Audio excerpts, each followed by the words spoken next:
लोदी वंश 1451 से 1526 ईस्वी। लोदी वंश का संस्थापक बहलोल लोदी था। वो 19 अप्रैल 1451 ईस्वी को बहलोल शाहगाजी की उपाधि से दिल्ली के सिंहासन पर बैठा। दिल्ली पर प्रथम अफगान राज्य की स्थापना का श्रेय बहलोल लोदी को दिया जाता है। बहलोल लोदी ने बहलोल सिक्के का प्रचलन करवाया। वो अपने सरदारों को मकसदे अली कहकर पुकारता था। वो अपने सरदारों के खड़े रहने पर स्वयं भी खड़ा रहता था। बहलोल लोदी का पुत्र निजाम खां 17 जुलाई 1489 ईस्वी में सुल्तान सिकंदर शाह की उपाधि से दिल्ली के सिंहासन पर बैठा। 1504 ईस्वी में सिकंदर लोदी ने आगरा शहर की स्थापना की। भूमि के लिए मापन के प्रामाणिक पैमाना गजे सिकंदरी का प्रचलन सिकंदर लोदी ने किया। गुलरुखी शीर्षक से फारसी कविताएं लिखने वाला सुल्तान सिकंदर लोदी था। सिकंदर लोदी ने आगरा को अपनी नई राजधानी बनाया। इसके आदेश पर संस्कृत के एक आयुर्वेद ग्रंथ का फारसी में फरहंगे सिकंदरी के नाम से अनुवाद हुआ। इसने नगरकोट को ज्वालामुखी मंदिर की मूर्ति को तोड़कर उसके टुकड़ों को कसाईयों को मांस तौलने के लिए दो दिया था। इससे मुसलमानों को ताजिया निकालने एवं मुसलमान स्त्रियों के पीरों तथा संतों के मजार पर जाने पर प्रतिबंध लगा दिया। गले की बीमारी के कारण सिकंदर लोदी की मृत्यु 21 नवंबर 1517 ईस्वी को हो गई।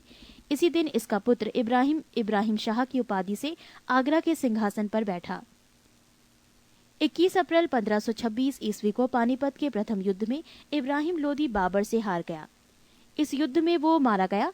बाबर को भारत पर आक्रमण के लिए निमंत्रण पंजाब के शासक दौलत खां लोदी एवं इब्राहिम लोदी के चाचा आलम खां ने दिया था।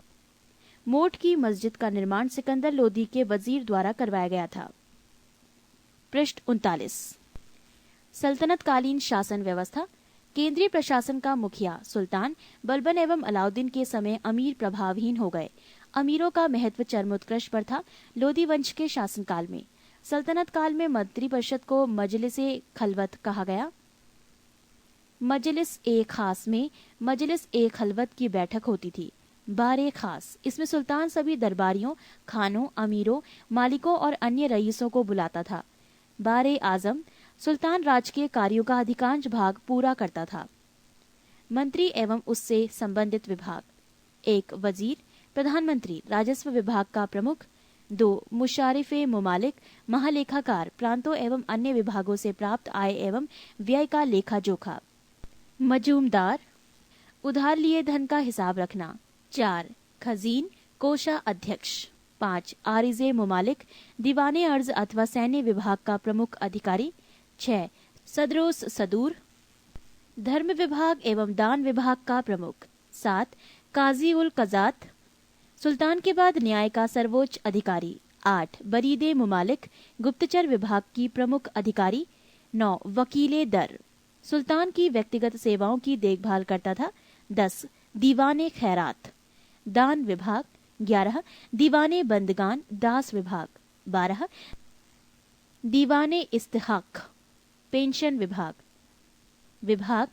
दीवाने मुस्तखराज, वित्त विभाग, बनाने वाला सुल्तान अलाउद्दीन खिलजी। दीवाने कोही, कृषि विभाग, मोहम्मद बिन तुगलक। दीवाने अर्ज, सैन्य विभाग, बलबन। दीवाने बंदगान, फिरोज शाह तुगलक। दीवाने खैरात, फिरोज शाह तुगलक। दीवाने इस्तिहाक, फिरोज शाह तुगलक।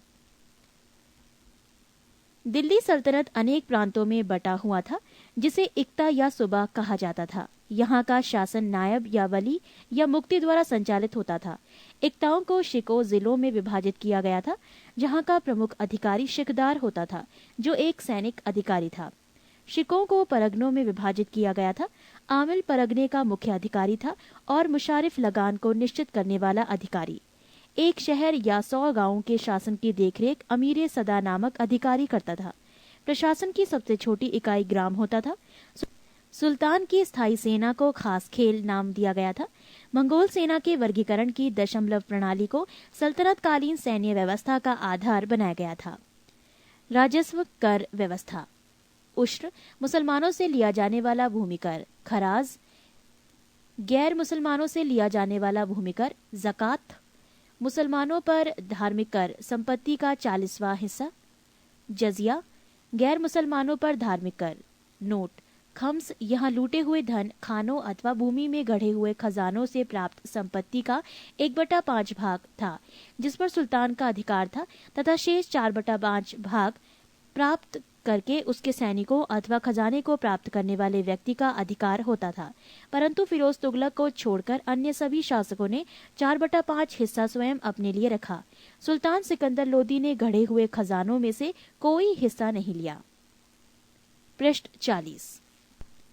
सल्तनत काल में बारूद की सहायता से गोला फेंकने वाली मशीन को मंगलीक तथा अर्राद कहा जाता था। अलाउद्दीन खिलजी ने इक्ता प्रथा को समाप्त किया था। इक्ता प्रथा की दोबारा शुरुआत फिरोज तुगलक ने की थी। सल्तनत काल में अच्छी नस्ल के घोड़े तुर्की, अरब एवं रूस से मंगाए जाते थे। हाथी मुख्यतः बंगाल से मंगाए जाते थे। सल्तनत कालीन कानून शरीयत, कुरान एवं हदीस पर आधारित था।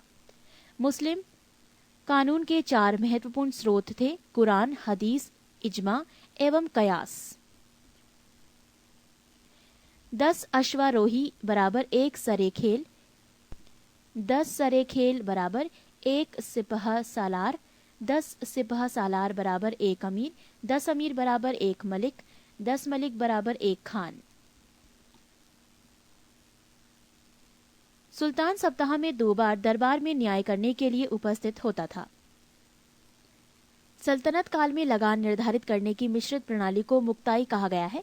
भूमि की नाप जोख करने के बाद क्षेत्रफल के आधार पर लगान का निर्धारण मसाहत कहलाता था। इसकी शुरुआत अलाउद्दीन ने की थी। पूर्णतः केंद्र के नियंत्रण में रहने वाली भूमि खालसा भूमि कहलाती थी।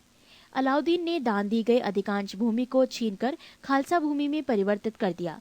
देवल सल्तनत काल में अंतर्राष्ट्रीय बंदरगाह के रूप में प्रसिद्ध था। स्थान और प्रसिद्धि के कारण: सरस्वती अच्छी किस्म के चावल के लिए, अनहीवाड़ा व्यापारियों का तीर्थ स्थल के रूप में, सदगांव रेशमी रजाइयों के लिए, आगरा नील उत्पादन के लिए, बनारस सोने चांदी एवं जड़ी काम के लिए।